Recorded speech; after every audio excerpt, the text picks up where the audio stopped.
Hello ជាសួរបងប្អូនអរគ្នាថ្ងៃនេះខ្ញុំនឹងនិយាយអំពី profile គួរតែធ្វើម៉េចដើម្បីឲ្យ profile យើងខ្លាំងណាមិនមែនចាំបាច់ដល់តែយើងនឹងធ្លាប់ធ្វើការងារនៅលើ Upwork ច្រើនទេវីដេអូមួយនេះសម្រាប់ទាំងអ្នកដែលចាប់ផ្ដើមថ្មីអ្នកដែលកំពុងចាប់ផ្ដើមហើយនិងអ្នកដែលកំពុងតែធ្វើនៅលើ website នឹងស្រាប់ក៏អាចរៀនពីវីដេអូមួយនេះបានដែរមានន័យថាអ្នកដែលគាត់ធ្វើលើ Upwork នឹងមួយរយៈហើយក៏ប៉ុន្តែអត់សូវបានផលឬក៏ប្រាក់ចំណូលយើងវាកើនរៀងយឺតអីចឹងណាអាចមកពី profile យើងមាន3កត្តាទី1 profile ទី2ការសរសេរ cover letter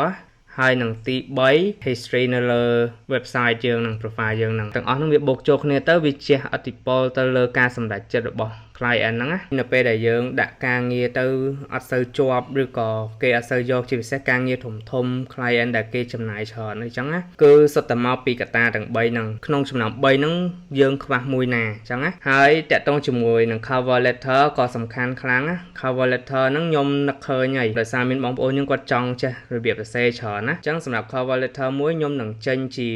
វីដេអូដែលនឹងនិយាយជាក់លាក់អំពីការសរសេរ cover letter ហ្នឹងហ្មងក៏ប៉ុន្តែអត់អាចចេញជា free បានទេតម្រូវឲ្យមានការចំណាយប្រហែលជាកង់អត់ដល់10រៀលទេអាចចាត់ទុកថាអ្នកនរគ្នាអាច pay កាហ្វេខ្ញុំមួយកែវ pay Starbucks ខ្ញុំទៅចោះរបៀបចឹងណាដើម្បីទទួលបានវីដេអូនិយាយពី cover letter ហ្នឹងព្រោះថាទី1នៅពេលដែលខ្ញុំបង្ហាញcover letter ខ្ញុំហ្នឹងទៅមានភាគរយដែលគេនឹង copy របស់ខ្ញុំហ្នឹងទៅទាំងដុលចឹងណាចឹងវាមានហានិភ័យដែរកន្លែងហ្នឹងបង្ហាញពីរបៀបសរសេរហើយបង្ហាញគំរូរបស់ខ្ញុំជាក់ស្ដែងហ្មងហើយខ្ញុំនឹងប្រាប់ថាហេតុអ្វីបានជាយើងត្រូវដាក់វាមានសារៈសំខាន់មិននៅពេលដែលគេអានហើយគេជ្រើសរើសយកយើងហ្មងហើយខ្ញុំនឹងបញ្ចូលគន្លឹះ2 3ទៅទៀតតែដឹងតែក្រោម$10ចំណុចទី3ហ្នឹងគឺនេះcompleted jobs នេះឧទាហរណ៍ឥឡូវគេជ្រើសរើសយកអ្នកដែលចេះធ្វើ transcription គឺយើងស្ដាប់សំឡេងពីវីដេអូឬក៏ពីចម្រៀងពីអីមួយអញ្ចឹងតោះមកយើងសរសេរវាចេញជាអក្សរមកហ្នឹងគេហៅ transcribe អញ្ចឹងឧទាហរណ៍ឥឡូវគេត្រូវការ project transcribe ត្រូវការអ្នកចេះអាហ្នឹងណាអញ្ចឹងគេនឹងមើលទៅលើ completed job យើងនេះថាយើងមានធ្លាប់ធ្វើការអីដែលពាក់ព័ន្ធនឹងអាហ្នឹងអត់គេខ្លាចគេដាក់មកយើងហើយយើងធ្វើអត់កើតណាអញ្ចឹងអាហ្នឹងវាជាចំណុចសំខាន់ដែរគ្រាន់ថានេះសម្រាប់អ្នកចាប់ដើមដំបូង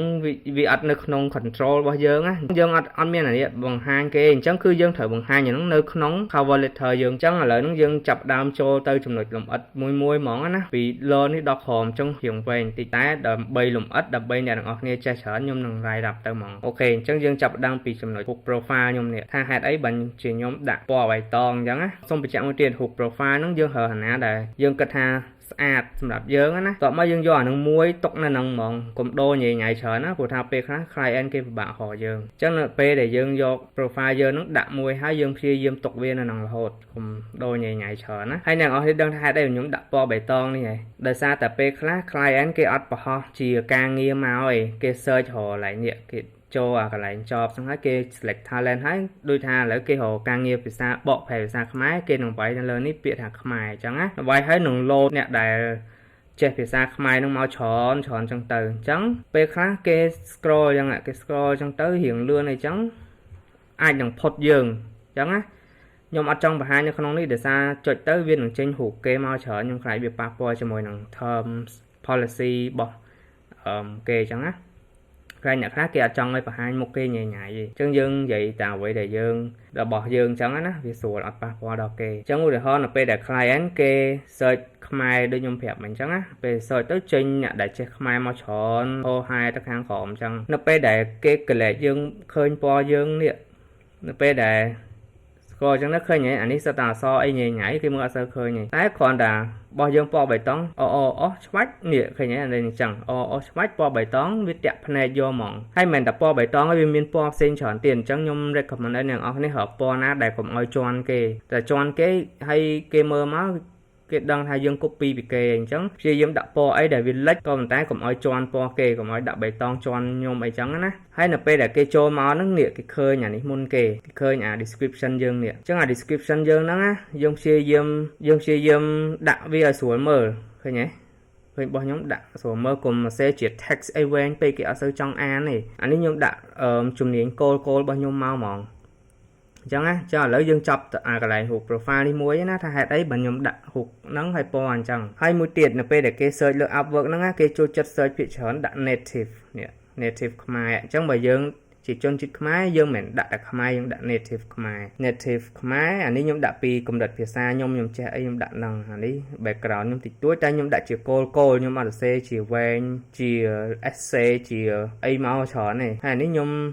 bằng hai pi academic background nhóm mà nó đang hạt ấy vậy anh ấy nhóm chưa thà ở min nè vô mòn biệt mình ở vô lên biệt ha ở min nè nó khơi đó lá chẳng hạt ấy bởi nhóm đã international academic background nhóm thấy nhóm đã tung chia tiệt cái nhé đã nói về tệp này có vận tải sự nổi sầm khăn á ô thơ bậc hai nó kê chỉ chôn chuyện expand cho chứng cái còn đã mà khơi profile nhóm tính hay khơi nhiều nhóm lo biển expand chứng cái chập đang feel connected mong ô anh ấy sao ta si chùm rỡ đo chất về chia bao mà nó á nhóm thưa ca sao chưa lên nâng chọn nhóm mình trẻ đã lại á để sao đàn trẻ client giống phía chọn nó lơ upwork nó á sao ta mau bị sụp kẹo đúng không sao ta chrome hôn nó kẹo bật tè đời sao ta kê nó sụp kê kia sơ miên chôn chít khmai thua bỏ phải xa khmai chẳng cái thằng mà outsource nó lơ upwork nè ạ chẳng là pe u ho đưa nhóm vậy mình chẳng u ho vật chôn chít client chỉ chôn chít expand cái còn khơi nhóm lo biển expand ấy cái chập đam mưa rộng ha snap snap mùi dương món toàn bán gì chỉ muối đá mưa rộng ha miên ở vậy muối đã kê ai delete bàn ai mưa rộng tha sử điện bàn chẳng á chẳng kia chập đam cho chất dương mỏng rồi nhé chẳng nhóm đi rọp mà miên tăng bị chân miên tăng bị ấy chẳng đợi xa để nhóm lo biển expand bàn cả lại nam chiêng chẳng nhóm đặt không năng màu hay phía xa chân nhóm lo tới exchange nơi chân mà dạ USA ní tam bát tới nhóm page năm pi pon đầm bờ nhóm chọp tới Hawaii á rọt Hawaii á có phần tái chọp tới dạ pe clay đầm bay thua chỉ conference có phần tái để xa pe nó nhóm nó vừa nó expand nhỉ chẳng tới ở ban đặt visa tới món này là xa đặc biệt chọn cam vị thi cái này chẳng pe nó nhóm thua online nhóm showroom cho một cái đài online nhé còn phần tái dương showroom online cái dương showroom đài hay dương ban chọp bắt mền chẳng dương ai đặt nó lên nó bàn nó bay display nó á này nó dương nó khmái dương đặt Cambodia trong từ tại đang ọc nếp chia dương xe mấy cùng ao chọn style mười nhôm để chọn style mười nhôm kia mò kia cất hai dương copy kê mòn phổ tha tí muối bà xin chỉ nàng ở đây chập đám profile sẽ điện nhóm tiết cứ cái đăng copy vì nhóm rồi phía rồi trong khi dâm họ nó có quấy đài việc play bà xin chỉ là cật khơi thế ai xôi nhóm dụng ở đầm bay praksa dụng bò lấy các bạn đây nhưng mà cật lỗi gì hay ở thì anh ấy nhóm flop từ exchange for cái hai cái capacity building á đầm bay hiện bị ca xây tẹt tông kia tam website tam online chẳng tha thường mười miền phát biểu chẳng tới nhóm flop từ hiện nên thì nè chẳng nhóm đặt rai rạp chẳng máu ok chẳng vì chui không ca relate cho mỗi client muối á tọa máu tiết là khang khóm nếu nhóm đặt top client sai nhóm đặt forward client để nhóm top thua ca áo á cứ chọn mình tên nè cái nhóm đặt ní nó lơ kê thôi nhé nhóm sắc xa si trùng rỡ khăn vòng nhóm đặt phần nâng máu đầm bay cái khơi nè cái lại ní Los Angeles County đăng hai đây và nhóm đặt nó lơ kê cho ngọt thôi nhé chẳng nè khác kia ban chuyện mò mấy con lái cái khơi tịch năng ạ chẳng đời xa ấy đời xa tại nơi âm rạch đời xa tại nơi client nơi upwork này phía chớn client dương nơi âm rạch hay nơi âm rạch cứ miên chôn chít khmai dương nơi hồ nơi nụ sờn chẳng kia thời ca bộ phè chi về xa khmai chẳng Los Angeles County nè nhóm ban thua quạt bộ phè chọn nhóm display năng nơi năng máu còn là client pi âm rạch máu còn là cái khơi và phân đắng ạ cái đằng hạ ô dương ai bỏ phè ai cái xa oi nè nơi sọc âm rạch ba này chẳng á chẳng cái tục chất dương hay cái trong hai giờ dương phim ok chẳng là nắng mà trong nội nắng profile description nó hay mà trong nội tiết đấy nè ok chẳng dương mơ hay cái lại headline nè headline nó dương đại các bạn đây tay nhưng mà trong nhận ở đây đạo bên page gì hai dương cua đã ấy đã thử mùi chùm nhện dướng hay nhưng phẹp mùi tiệt ôi vậy tới nhưng chạy đồng đề ní cứ tích tí ở mong không profile headline dương nè lại mà chua nó á dương thơm mấy thợ miền Việt professional rồi có expert nó không năng vì chỉ keyword á đậm bay là kê sợi không ní ưu họ cái đại Khmer expert chẳng tới load nó trên dương lơ kê mòn chẳng á chẳng hay nhóm mền che tan dậy nhảy á nhóm nè ap nhóm chập đau được bốn nhóm sợi nhóm xạ sợi là hột ưu thì hói ná nhóm đã cho Thailand hay nhóm chích Khmer hay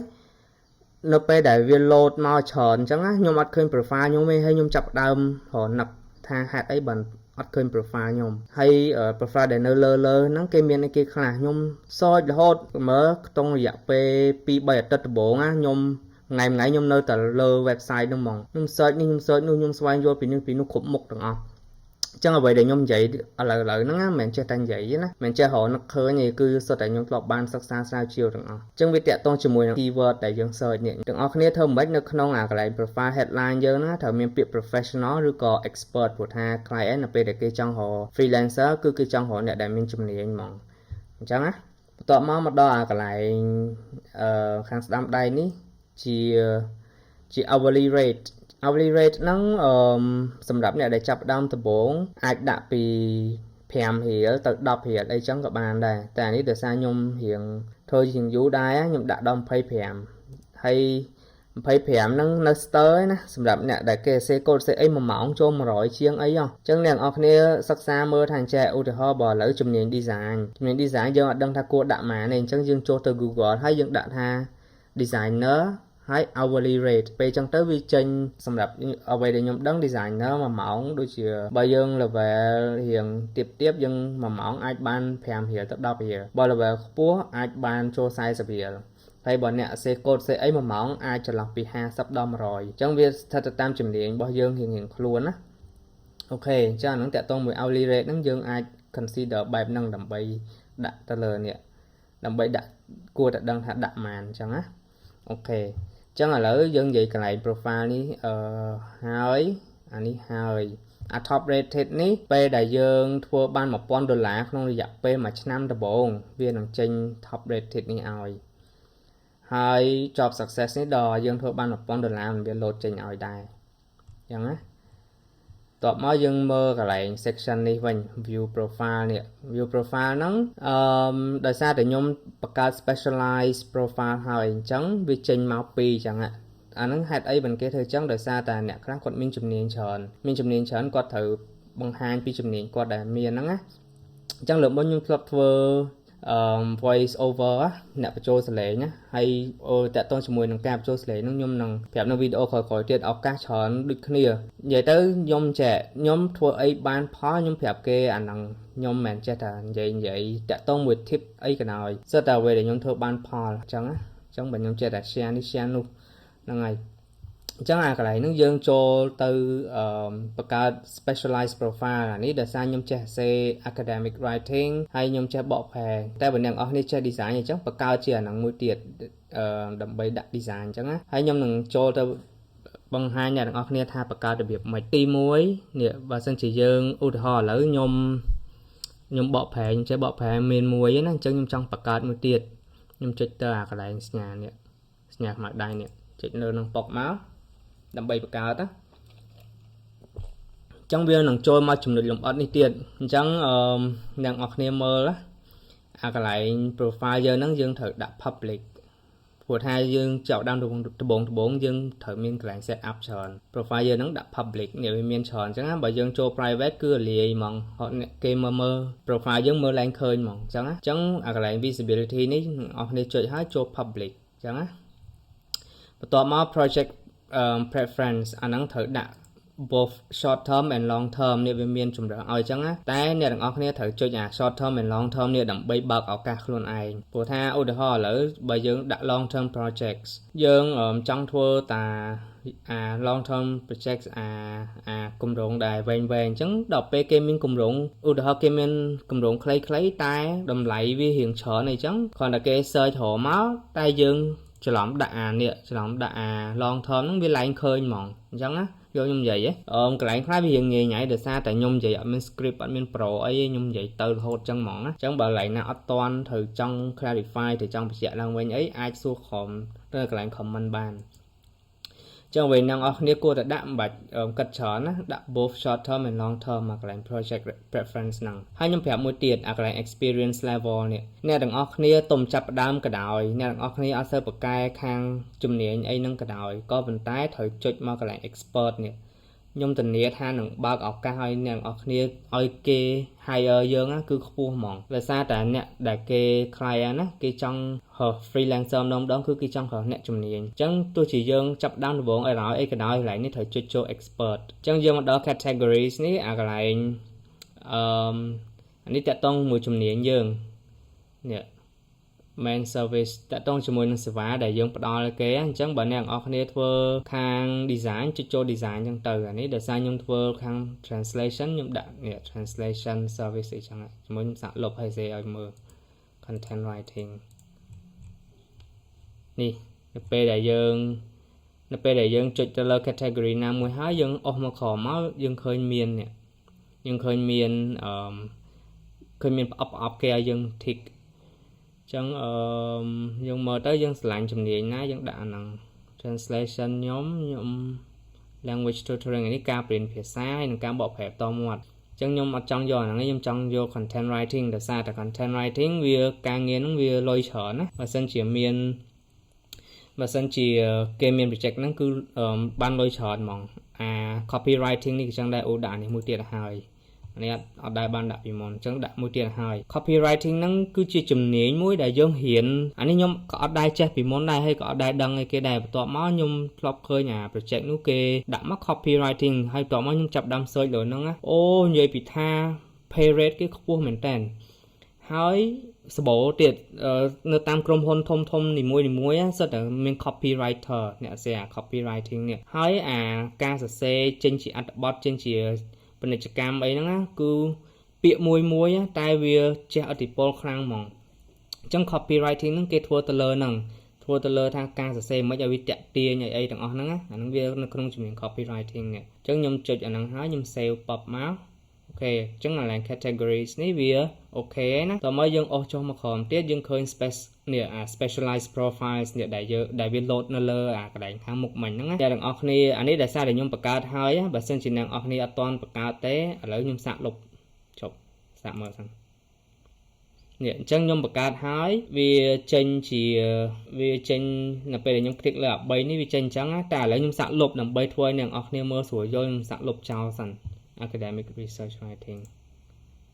សាកលុបដើម្បីបង្កើតថ្មីអ្នកនរគ្នាមើលអូខេនេះអញ្ចឹងនៅពេលដែលបើសិនជាយើងអត់ទាន់មានវានឹងចេញពាក្យនេះឲ្យ add specialized profile អញ្ចឹងឥឡូវខ្ញុំសាកបង្កើតឲ្យអ្នកនរគ្នាមើលខ្ញុំចុចលើនឹងពុកមក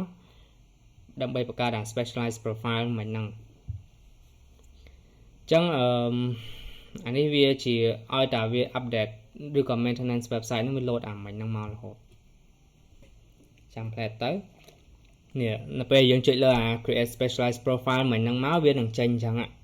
ចឹងយើងមើលតាមនឹងមកនេះគេ say specialty to begin នេះអូខេអញ្ចឹងនៅពេលដែលយើងចុចលើអាបង្កើត specialized profile មកវា load ផ្ទាំងហ្នឹងមក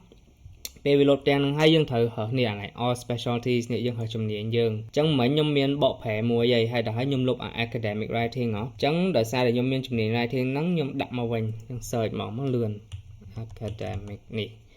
គឺគេមានជំនាញ academic and research writing ហ្នឹងអញ្ចឹងយើងចុចលើនឹងពុកមក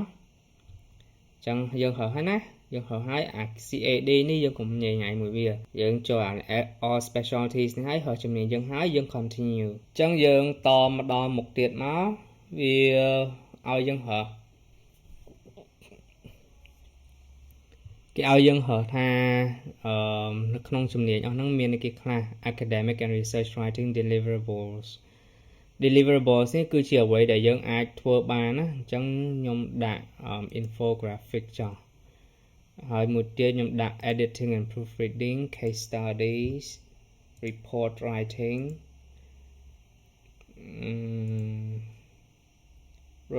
white paper writing អត់ទេដាក់ English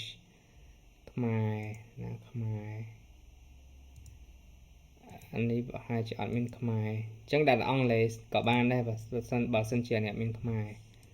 ចុះខ្ញុំសាកមើលសិនខ្មែរមានអត់អូខេអញ្ចឹងបើអត់ទេក៏អត់ទៅយើងដាក់តាអង់គ្លេសទាំងមកនេះខ្ញុំរើសហើយ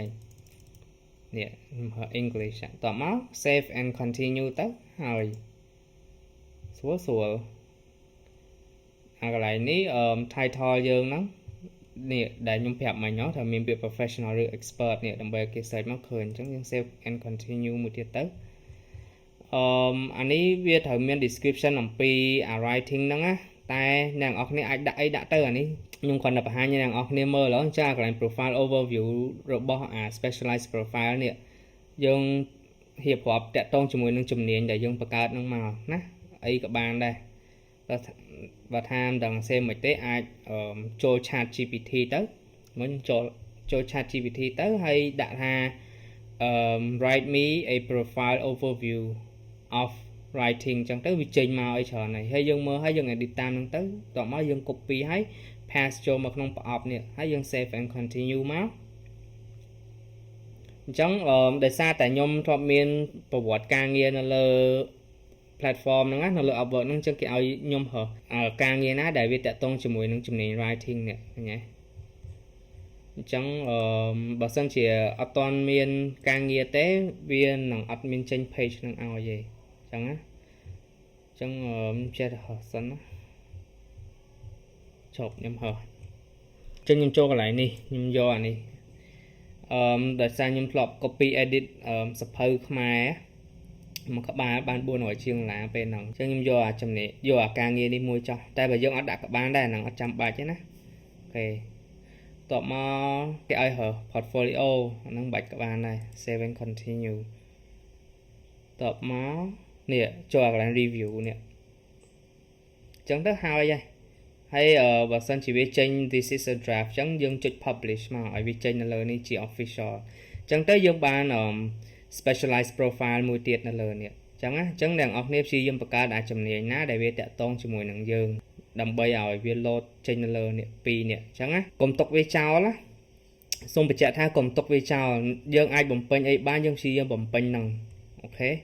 đầm bay ở việc bột percentage lơ cùng đặt khang này profile dương nằng ok chẳng chẳng má anh đang dương profile section ấy dương lại ní dương chọc một tiền đấy nè chẳng dương cho một khóm tiền cho một khóm mà ní vị trí total earnings, total jobs, total hours ấy nó là năng bị auto ấy và sân chỉ dương thua ban mán mình càng nghe mán ấy bị lột auto một tam năng chân dương thua ấy Việt cao thế nè thì chẳng là đi vì chia service tiết đại Upwork khỏi máu cái tổng chơi nhá chia consultation stand nó sẽ miễn sát PHP chẳng như mặt đại phụ tha client đi mua cái ắt sơ trong phần giá ấy gì sục chất cái chạm mà dương to mỏng cái trong phần giá nữa cái ở trong bệnh nhảy trong này chân dương bạch thơ ở lại nắng chân cho một hòm tiết bên miền promote with ads ấy anh bạch các bạn này thay à connect chở nó nhưng software bị món tạo miền sạch việc ấy chân này cùng nhảy một việc ok chân này cái còn phép connect dương tham miền màn ok chân dương cho một hòm tiết máu nè mà đo cái này cái hai tha video intro video intro này nàng ọc này cô tập card muối á sủa lên 700 đọt thọt một dương giấy ấy nhà này gì hay nhé nè video intro này có sầm khăn đây anh ấy đại sao tại nhóm thua hơi á chân dương chụp click năng máu về play hay nè nhóm thua video này lôi á hay admin offload tiệt free tiệt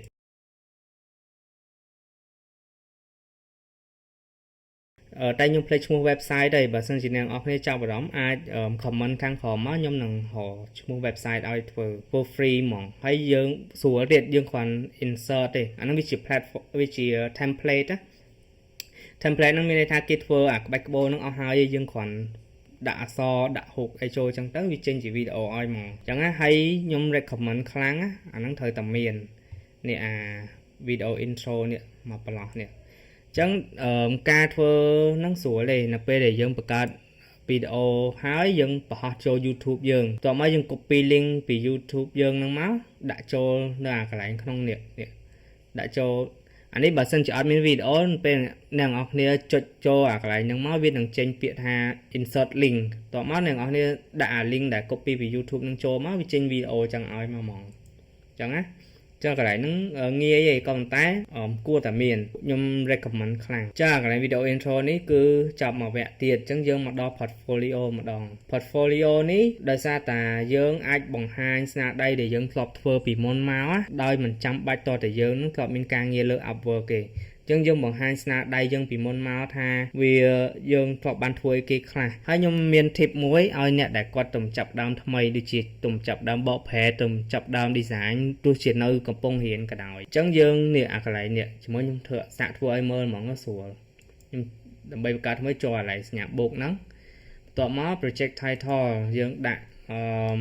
ní ưu hói nhưng đã design cho khoản ưu tiên hỏi mơ lên á design này role này optional này đã các bạn này bảo sân chỉ nhóm trong đã nhóm ai nặng đã graphic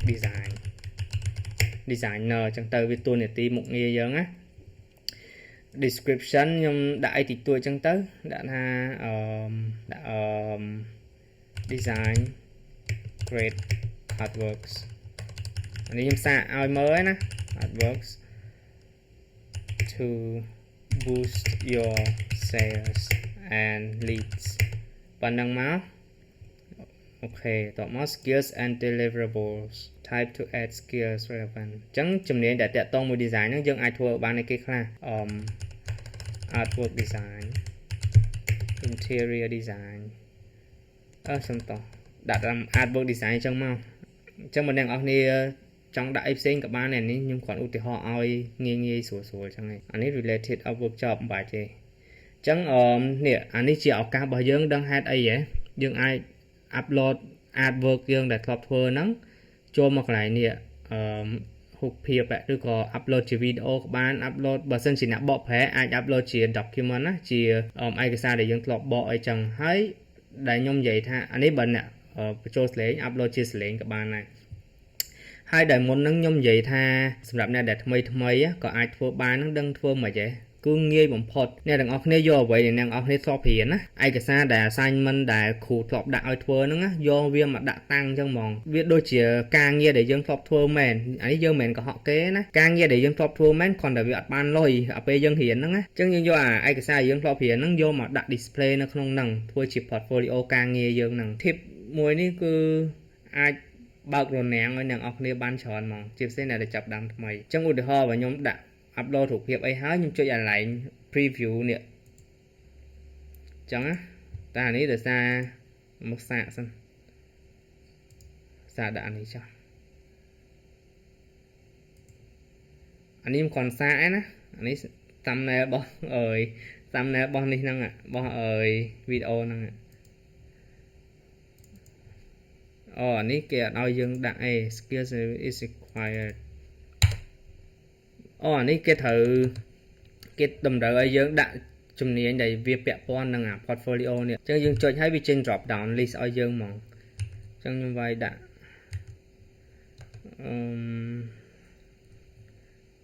ចេះដាក់អីសិនអញ្ចឹងណា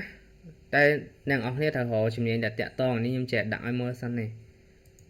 ហើយយកអី1 2 3អញ្ចឹងមកនេះគេឲ្យដាក់ដល់4អញ្ចឹងរកអីដែលពាក់ព័ន្ធនឹងហើយយើងចុចអា next and preview នេះប៉ុណ្ណឹងទៅតបមកវាចេញតារាងប៉ុណ្ណឹងឲ្យហើយគេឲ្យយើងបង្កើត thumbnail ដូច YouTube ចឹងអា thumbnail ហ្នឹងគឺជាអ្វីដែលគេពីលើទៅមើលឃើញអាចនិយាយបានថាគម្របហ្នឹងហើយចូល thumbnail ហើយគេឲ្យយើងសេរី thumbnail ហ្នឹងឲ្យស្រួលមើលអញ្ចឹងណានេះអញ្ចឹងខ្ញុំដាក់ចេះវិញ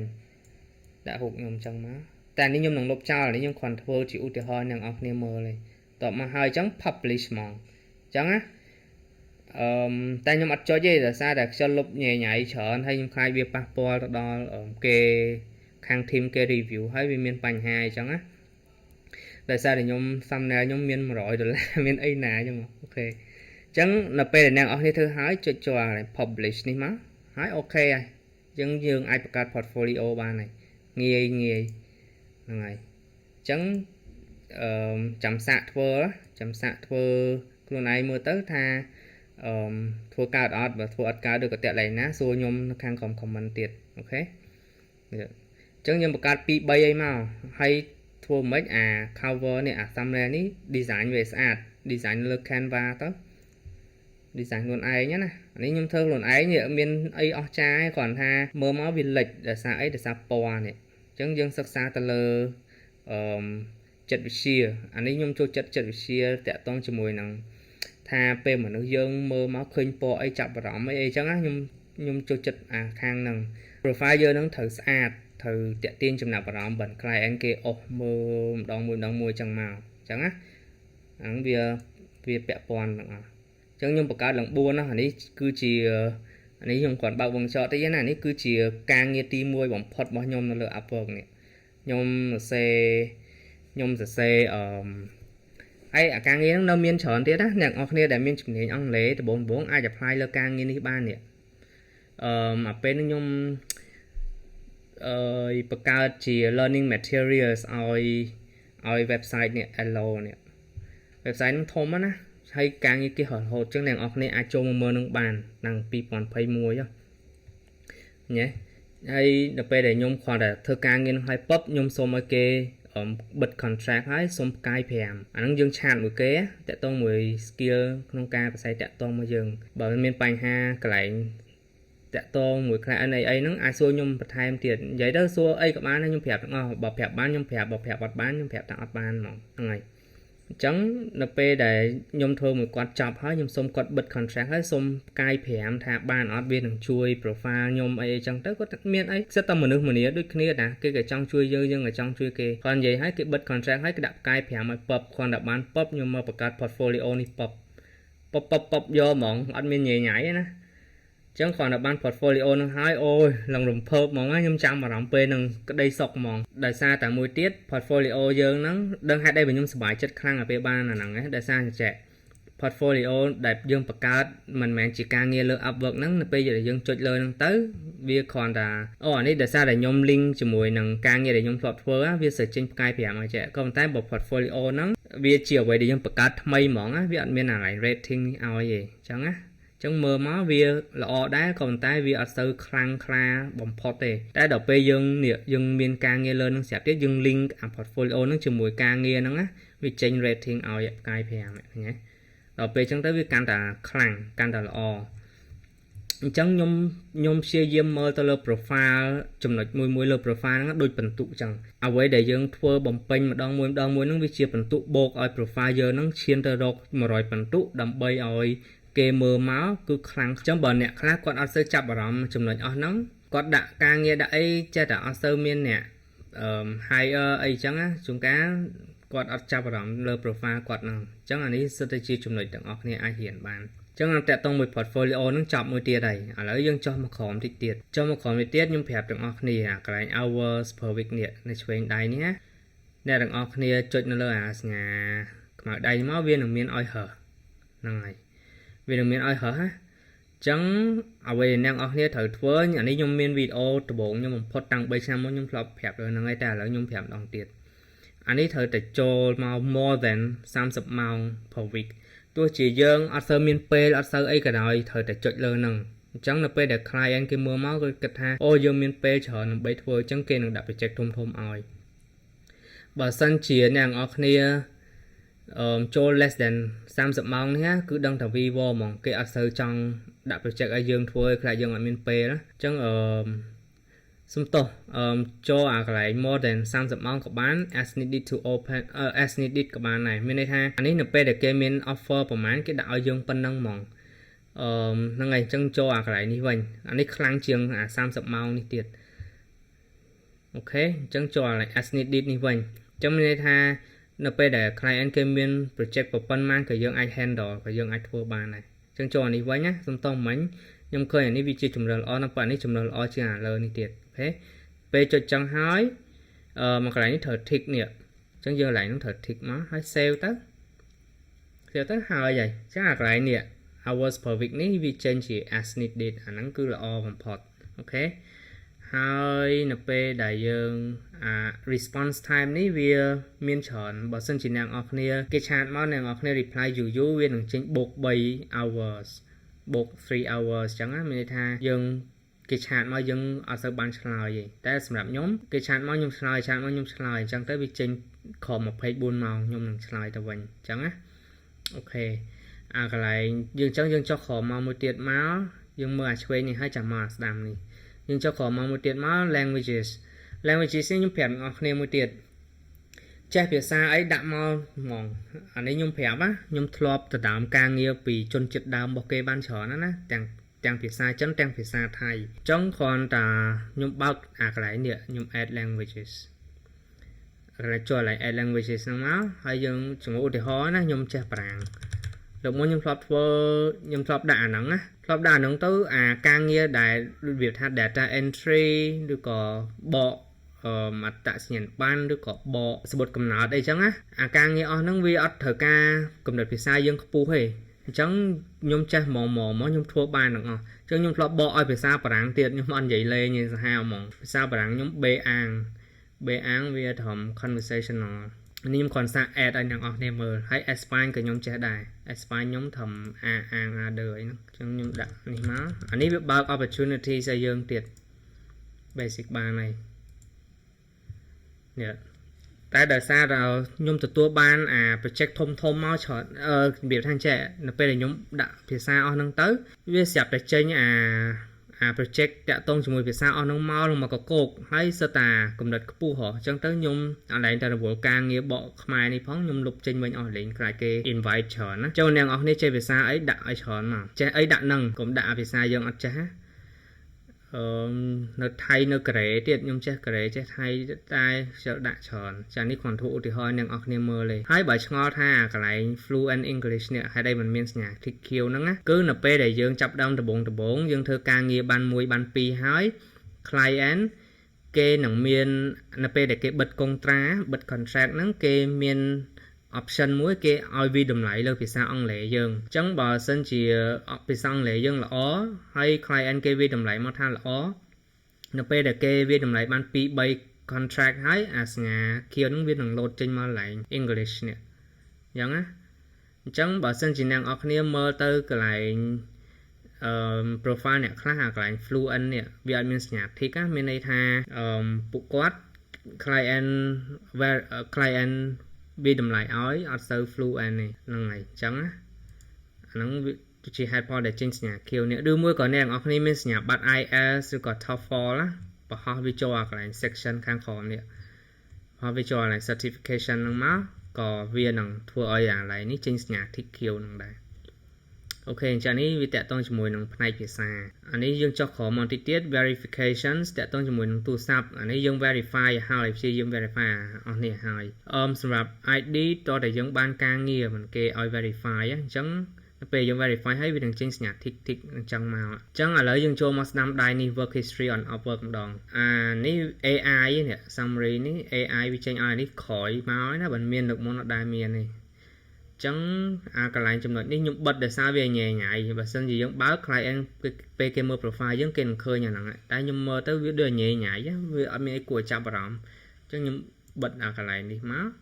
អញ្ចឹងនៅពេលដែលគេ view profile យើងអត់ឃើញ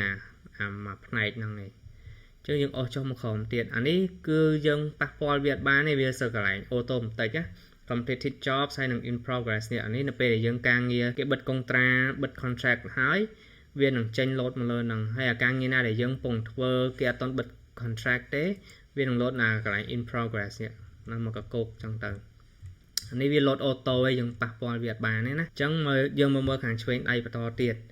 ខាងឆ្វេងដៃចូលមកកន្លែងនេះ education អានេះយើងធ្លាប់រៀននៅសាកលវិទ្យាល័យណាខ្លះយើងដាក់មកអានេះខ្ញុំរៀនរាប់មកច្រើននេះតាមពិតខ្ញុំអត់ទាន់បានលុបមើលខ្ញុំចាប់ដើមពីលើទៅឥឡូវហ្នឹងខ្ញុំពងរៀន MBA នៅបញ្ញាសាស្ត្រតែខ្ញុំពងមានអារម្មណ៍ថាចង់ឈប់អញ្ចឹងខ្ញុំអាចនឹងលុបនៅថ្ងៃមុខអញ្ចឹងយើងចុះមកក្រោមទៀតកន្លែងនេះrule ខ្ញុំកាលពីមួយខែមុនហ្នឹងខ្ញុំបង់លុយ register ចូលរៀនអាវគ្គច្បាប់នៅសាលា dual degree នៅសាលា rule យើងហ្នឹងខ្មែរយើងហ្នឹងតែដល់ហើយទៅរវល់ពេកអញ្ចឹងទៅខ្ញុំអត់បានរៀនទេខ្ញុំ register ចោលអស់100ស្ដាយលុយដែរហើយគិតថាឆ្នាំក្រោយនឹងចូលវិញក៏ប៉ុន្តែឥឡូវហ្នឹងពង consider ព្រោះថារៀនច្បាប់វារៀនរវល់ខ្លាំងណាត្រូវការយើងអានសៀវភៅច្រើនមិនរៀនតាន់អញ្ចឹងទេចូលថ្នាក់រៀនមើលអត់យល់ស្ដាប់គ្រូអត់យល់ហ្មងអញ្ចឹងអានេះខ្ញុំអាចនឹងលុបចោលវិញដែរអាពីរនេះហើយយើងចុះមកក្រោមទៀតមកជាវជាង University នេះខ្ញុំធ្លាប់ទៅ exchange winter camp នៅជាវជាងនេះអញ្ចឹងខ្ញុំដាក់កន្លែងហ្នឹងមកអានេះយើងមិនជាការកុហកទេណាសើយើងធ្លាប់មានបទពិសោធន៍អស់ហ្នឹងមកយើងដាក់មកហើយវាជួយទៅលើវាជួយ boost education profile យើងហ្នឹងមើលមកគឺវាdiverse ណាវាមានពីប្រទេសនេះពីប្រទេសនោះវាធ្វើឲ្យ academic background យើងនឹងខ្លាំងហើយ University of Hawaii នេះអានេះខ្ញុំប្រាប់ខាងលើមកញោះដែលខ្ញុំជាប់ហើយអត់បានទៅដោយសារតែពេលហ្នឹងរវល់នៅ Espagne អញ្ចឹងក៏ប៉ុន្តែខ្ញុំបានចូលរួម online ដែរអញ្ចឹងយើងដាក់តិចហ្នឹងមកBA ខ្ញុំរៀនចប់ផ្នែក TESOL នៅសាលាបញ្ញាសាស្ត្រហើយ graduated with honor អញ្ចឹងយើងដាក់តាមហ្នឹងមកអញ្ចឹងឃើញយើងមើលទៅ education នេះវារៀងខ្លាំងណា នៅពេលដែល education យើងរៀងខ្លាំង client គេកាន់តែទុកចិត្តយើងអញ្ចឹងនៅពេលដែលយើងចោះក្រោមមកតិចទៀតអាកន្លែងនេះគេដាក់ associated with ហើយ elite lingos elite lingos នេះគឺជា agency បកប្រែដែលខ្ញុំបង្កើតឡើងនៅលើ Upwork ហ្នឹងហ្មងអញ្ចឹងហេតុអីបើខ្ញុំបង្កើតអាហ្នឹងដោយសារតែមកហឹកមុនហ្នឹងខ្ញុំការងារវាបុកមកច្រើនពេកណាវាបុកមកច្រើនពេកខ្ញុំធ្វើអត់ទាន់ទេអញ្ចឹងខ្ញុំបង្កើតអា elite lingos នេះដើម្បីខ្ញុំ outsource បន្តទៀតដើម្បីខ្ញុំរអ្នកដែលគេជួយធ្វើការអស់ហ្នឹងអញ្ចឹងណាពេលដែលមានការងារមកច្រើនបន្ទាន់ធ្វើអត់ទាន់ខ្ញុំប្រើអា agency ហ្នឹងដើម្បីទៅ hire គេបន្តផ្សេងទៀតអញ្ចឹងมันវាចេញអាកន្លែង associated with នេះតែបើសិនជាអ្នកនរគ្នាអត់មាន agency ហ្នឹងទេអាកន្លែងនេះក៏អត់មានដែរហើយមិនបាច់ខ្វល់មួយវាអត់សូវសំខាន់ទេអាហ្នឹងអូខេអញ្ចឹងយើងខ្ញុំទស្សពីលើមកបន្តិចពីលើមកវាបានកន្លែង profile section នេះ view profile អាកន្លែង specialized profile អូខេអញ្ចឹងឥឡូវយើងចុះទៅក្រោមតិចទៀតអញ្ចឹងអាកន្លែងយើងអស់ចុះមកក្រោមមកយើងឃើញអាផ្នែក skills នេះអានេះក៏ជាអ្វីដែល client search ទៅឃើញ profile យើងដែរវាជាចំណុចមួយដែលជំរុញឲ្យ client ឃើញ profile យើងគឺជា skill ដែលយើងចេះហើយដែលពាក់ព័ន្ធជាមួយនឹងយើងអញ្ចឹងអានេះខ្ញុំបាននេះបញ្ចូលទៅទាំងអស់ skill ដែលខ្ញុំចេះ technical translation ខ្មែរ English translation transcription time stamping អ្វីដែលខ្ញុំធ្លាប់ធ្វើឬក៏អ្វីដែលយើងអាចធ្វើបានហ្នឹងគឺយើងដាក់ចូលអាកន្លែង skills ហ្នឹងទាំងអស់ដើម្បី add skills ហ្នឹងយើងចុចលើអាសញ្ញាខ្មៅដៃមកវានឹងចេញឲ្យច្រើនអញ្ចឹងយើងដាក់បាន15 skills អញ្ចឹងយើងព្យាយាមដាក់អ្វីដែលពាក់ព័ន្ធមកបើសិនជាអ្នកនរគ្នាខាង design ចុច design អញ្ចឹងមកវានឹង load ចេញឲ្យច្រើននេះគ្រាន់តែចុច design អញ្ចឹងមកវានឹងចេញ drop down list មក design អីអញ្ចឹងយើងរើសតាមហ្នឹងទៅហ្នឹងហើយពេលយើងរើសហើយឧទាហរណ៍ណាឧទាហរណ៍យើង design series ចុចលើហ្នឹងមកវា load ឲ្យហើយអូខេតែខ្ញុំលុបចេញវិញសិនដោយសារវាអត់មានតាក់ទងមួយខ្ញុំគ្រាន់ធ្វើ example អ្នកនរគ្នាមើលឡងអញ្ចឹងខ្ញុំលុបចេញវិញហើយបើសិនអ្នកនរគ្នាជំនាញខាងអីដាក់ខាងហ្នឹងមកតបមក save ឡើងនេះតែអានេះដោយសារតែខ្ញុំអត់មានអីត្រូវ save ខ្ញុំបិទវាចោលបើសិនអ្នកនរគ្នាទុំធ្វើដំបងត្រូវចុចពាក្យ save មិនបានអូខេអញ្ចឹងយើងចាប់កន្លែង skills នេះហើយបន្ទាប់មកយើងចុះមកក្រោមទៀតដល់ផ្នែកមួយទៀតគេហៅថា project catalog នេះដើម្បីបង្កើតបានយើងចូលដល់កន្លែង manage projects នេះឬមួយបើសិនជាអ្នកនរគ្នាអត់ទាន់មានទេគេនឹងមានពាក្យថា add new អញ្ចឹងណា project catalog ហ្នឹងវាក៏ល្អដែរតែវាអត់សូវជាចាំបាច់ណាស់ណាដោយសារតែនៅលើ Upwork ហ្នឹងគេអត់សូវប្រើ function អត់សូវប្រើមុខងារហ្នឹងទេអាមុខងារនេះគឺដូច Fiverr អញ្ចឹងនៅពេលដែលយើងបង្កើតអីហើយ client ចូលមក order តាមហ្នឹងហ្មងអញ្ចឹងតែនៅលើ Upwork គឺអត់សូវមានកម្រគេមានប្រើអាហ្នឹងអញ្ចឹងអ្នកនរគ្នាអាចបង្កើតក៏បានឬក៏អត់ក៏បានដែរខ្ញុំអត់សូវ recommend ទេតែបើសិនជាបង្កើតចុចចូលអាកន្លែង manage projects នេះឬក៏បើសិនជាអ្នកនរគ្នាអត់ទាន់មានអានេះមួយទេគេនឹងចេញពាក្យថា add new ដើម្បីយើងបង្កើតណាហើយអាហ្នឹងវារៀងស្មុគស្មាញហើយរៀងស៊ីពេលទៀតអញ្ចឹងខ្ញុំអត់សូវ recommend ហ្មងទេធ្វើក៏បានអត់ក៏បានដែរអានេះណាដោយសារតែ function ហ្នឹងគេអត់សូវប្រើនៅលើ Upwork អញ្ចឹងយើងហួសចុះមកក្រោមមកដល់កន្លែង testimonials នេះtestimonials នេះល្អតែពិបាកសុំណាអ្នកនរគ្នាមើលខ្ញុំធ្វើការលើ Upwork នឹងជាង3ឆ្នាំហើយតម្រុំសុំបានមួយនេះហើយសុំបានមួយហ្នឹងខ្ញុំត្រូវឆាតទៅមួយគេ follow up ច្រើនណាមកបានមួយហ្នឹងអញ្ចឹងអានេះមានក៏បានអត់ក៏បានដែរនិយាយចឹងហ្មងហើយព្រោះថាវាពិបាកយកវាពិបាកសុំ client ណាព្រោះថានៅពេលដែលយើងសុំ testimonial ហ្នឹងយើងត្រូវការ LinkedIn របស់ client ត្រូវការលេខទូរស័ព្ទគេ email គេញ៉ៃញ៉ៃតែខ្ញុំសុំហ្មងបានដោយសារអីដោយសារ client នេះមួយគឺខ្លឹមដោយសារខ្ញុំធ្វើការគាត់ឡើងជាង2ឆ្នាំនៅ County LA នេះ County LA នៅស្រុកអាមេរិកអញ្ចឹងអាសម័យ COVID ហ្នឹងខ្ញុំបកប្រែគាត់ឯកសារច្រើនមែនតើអញ្ចឹងខ្ញុំនិយាយប្រាប់គាត់ទៅឲ្យជួយ share ខ្ញុំថាហើយឲ្យ highlight ឲ្យខ្ញុំថានៅលើ testimonial ហ្នឹងមានពាក្យ Los Angeles County ដោយសារតែខ្ញុំមាន client មកពីអាមេរិកច្រើនអញ្ចឹងខ្ញុំចង់ឲ្យគាត់ highlight អាហ្នឹងដើម្បីឲ្យគេទុកចិត្តកាន់តែខ្លាំងអញ្ចឹងខ្ញុំនិយាយប្រាប់គាត់អីអញ្ចឹងទៅហើយមកដល់បានចេញជា testimonial section ប៉ុណ្ណឹងចង់ចូលមួយអាទិត្យអញ្ចឹងវាមិនជាចាំបាច់ណាស់ណាឯងបើសិនជាអ្នកនរគ្នាថ្ងៃក្រោយទៅចង់ធ្វើក៏បានដែរតែសម្រាប់ឥឡូវខ្ញុំគិតថាមិនបាច់តន់ទេវាស្មុគស្មាញហើយញ៉ៃញ៉ៃអូខេអញ្ចឹងឥឡូវយើងហួសចុះមកក្រោមមកនេះឃើញទេខ្ញុំមានមួយទៀត request ទៅ client មួយនេះតែអត់តន់ឆ្លើយមួយខ្ញុំទៀតចូលចង់មួយឆ្នាំជាងអានេះ client នេះគឺជា client ដែលខ្ញុំធ្វើឲ្យ Federal Government នៅអាមេរិក project នេះក៏ខ្លឹមដែរតែសុំអត់បាននិយាយទៅញ៉ៃញ៉ៃរៀងដោយសារតែ process វានៅក្នុងការសុំ testimonial ហ្នឹងវាស្មុគស្មាញអញ្ចឹង client មកគេអត់សូវចង់ញ៉ៃញ៉ៃមកយើងទេតែក៏វាមិនជាអស្ចារ្យអីណាដែរអញ្ចឹងយើងឡងអានឹងចោលមកណា line testimonial ហ្នឹងយើងចុះមកដល់ក្រោមទៀតកន្លែងនេះគេដាក់ certification អានេះសញ្ញាបត្រអ្នកនរគ្នាបើសិនជាមាន IELTS ឬក៏ Cambridge ឬក៏ TOEFL ណាអាច upload ចូលទៅបានតែបើអត់មានទេដាក់សញ្ញាបត្រសកលយើងហ្នឹងក៏បានដែរហើយដើម្បី add សញ្ញាបត្រអស់ហ្នឹងបានយើងចុចមកលើពាក្យបូករូបសញ្ញាបូកនេះអញ្ចឹងយើងចូលសញ្ញាបូកហ្នឹងហើយយើងដាក់ add manually សញ្ញាបូកខាងលើនេះណាខ្ញុំនឹងធ្វើឧទាហរណ៍នឹងអស់គ្នាមើលមួយពេលដែលចូលសញ្ញាបូកហ្នឹងហើយ certificate នេះគេមាន drop down ឲ្យច្រើនអញ្ចឹងតែដោយសារតែសញ្ញាបត្រសកលយើងភាគច្រើនវាអត់មាននៅក្នុង drop down list ហ្នឹងឯងអញ្ចឹងយើងវាយបញ្ចូលមកអញ្ចឹងខ្ញុំដាក់ TESOL អញ្ចឹងឧទាហរណ៍ណាដោយសារតែវាអត់មាននៅក្នុង drop down ហ្នឹងយើងចុចសញ្ញាបត្រដែលយើងត្រូវចង់ដាក់ហ្នឹងហើយយើងចុចកន្លែងនេះ add a custom certification តមកគេនឹងឲ្យយើងបំពេញឈ្មោះសញ្ញាបត្រយើងអញ្ចឹងដាក់សញ្ញាបត្រ TESOL ចុះ provider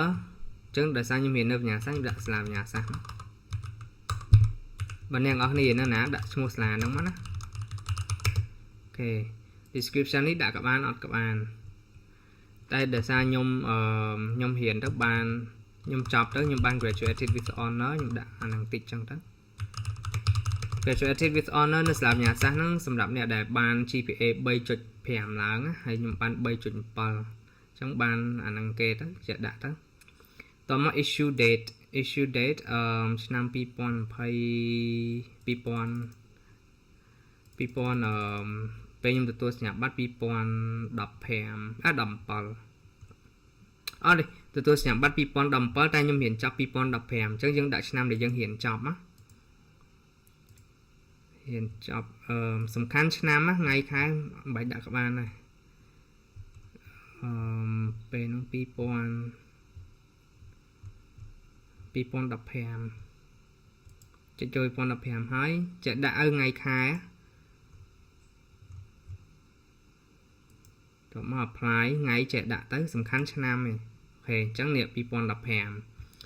បន្ទាប់មក expiration date optional ទេយើងដាក់ក៏បានអត់ក៏បានដែរយល់អមបាច់ដាក់ឯណាហើយអាក្រុមនេះ optional ទាំងអស់អញ្ចឹងយើងបាញ់ពេញទេអញ្ចឹងនៅពេលយើងពេញអាលើនេះបានប៉ុណ្្នឹងហើយយើងចុច add certification មកទៅវា load ចេញមកឲ្យនេះសញ្ញាបត្រយើងអញ្ចឹងដោយសារតែសញ្ញាបត្រមួយចំនួនវាអត់មាននៅក្នុងអា list ដែលខ្ញុំបង្ហាញមិញទេអញ្ចឹងយើងបង្កើតដោយខ្លួនឯងមកយើងធ្វើតាមអា process ដែលខ្ញុំធ្វើឲ្យមើលមិញហ្នឹងណាតបមកវាចេញ load មកអញ្ចឹងហើយតែអានេះដោយសារតែខ្ញុំមានខាងក្រោមនេះមួយហើយអញ្ចឹងនេះខ្ញុំគ្រាន់ធ្វើឧទាហរណ៍មើលណាអញ្ចឹងឥឡូវខ្ញុំលុបចេញវិញសិនអូខេអញ្ចឹងដើម្បីបង្កើតបានអ្នកនរគ្នាធ្វើតាមខ្ញុំមិញហ្នឹងមកអូខេឥឡូវចុះមកដល់ខាងក្រោម employment history នេះម្ដង employment history សម្រាប់អ្នកចាប់ផ្ដើមដំបូងក៏សំខាន់ដែរអញ្ចឹងអានេះ employment history ខ្ញុំដាក់តាមហ្នឹងមកខ្ញុំធ្លាប់ជាអ្នកបកប្រែនៅ Camprof Biz តាំងឆ្នាំ2019អញ្ចឹងណាហើយនៅក្នុងហ្នឹងយើងរៀបរាប់មកថាយើងធ្លាប់ធ្វើទៅលើអីគេខ្លះជំនាញយើងហ្នឹងឃើញទេគឺវាពាក់ព័ន្ធទេអ្នកនរគ្នាមានចាប់អារម្មណ៍ទេថា profile ខ្ញុំអស់ពីលើមកដល់ក្រោមពាក់ព័ន្ធគ្នាទាំងអស់តាមពិតទៅខ្ញុំមានជំនាញច្រើនជាងហ្នឹងទៀតណាតែខ្ញុំអត់ដាក់បញ្ចូលញ៉ៃញ៉ៃទេដោយសារអីដោយសារ profile ខ្ញុំតាំងខ្លួនជាអ្នកជំនាញបកប្រែអញ្ចឹងខ្ញុំដាក់តែអ្វីដែលវាពាក់ព័ន្ធនឹងជំនាញបកប្រែអញ្ចឹងអស់ពីលើមកដល់ក្រោមឃើញទេសិតតែបកប្រែទាំងអស់អញ្ចឹងវាធ្វើឲ្យគេមើលមកគឺគេយើងទទួលបានទំនុកចិត្តគេខ្ពស់អញ្ចឹង employment history ខ្ញុំតាមពិតទៅមានច្រើនខ្លាំងណាស់តែខ្ញុំដាក់តែណាដែលវាពាក់ព័ន្ធទេកុំឲ្យគេមើលមកវាញ៉ៃញ៉ៃ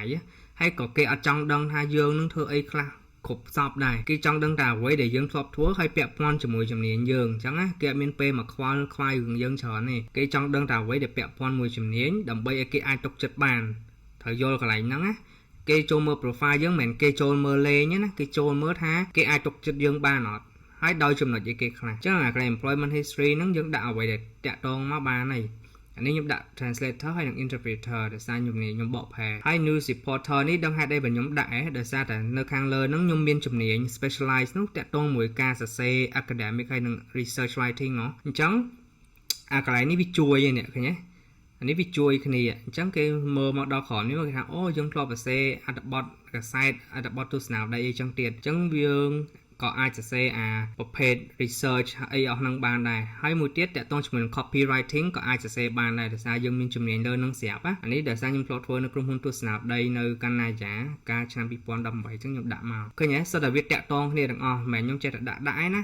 ต่อไปยังศึกษาเกิดเมื่อเต้เหมือนวิ่งจังให้อันนี้ยังพลอตทัวร์ในสลาพลอตทัวร์ในสลาจัดตัวโกกะเรียบให้จิสกอร์อะไรเดี๋ยวซาไอ้เป็นยังด่านังเดี๋ยวซาตะลึกม้นnhưng mà xa bậc cao chỉ learning materials chỉ ông lấy ai cầm hôn để nhung phép nó khang lơ nó ngó chẳng vì sự đặc biệt quan cái này được ok hay vì tại trong chỉ mùi năng management tiền chẳng là về để gaming cùng rộng thôm để thời ca dương bơ chỉ team lead dương ai thuộc bàn chẳng cái nhớ vì bẹp quan được anh ấy other experiences có dương đã về để bẹp quan này nếu nhung thuật phương web content development nên thì để nhung phép lơ năng mà nhớ nên để hay năng là expand chẳng nhung đã chẳng máu description អីមិនតិចចឹងមកហើយ proofreading Khmer text នេះអានេះខ្ញុំធ្លាប់ធ្វើនៅលើ website Append និយាយទៅពីលើ .com គឺត្រូវតាជំនាញពាក់ព័ន្ធគ្នាទាំងអស់ឲ្យគេអានមកវាសងតង់គ្នា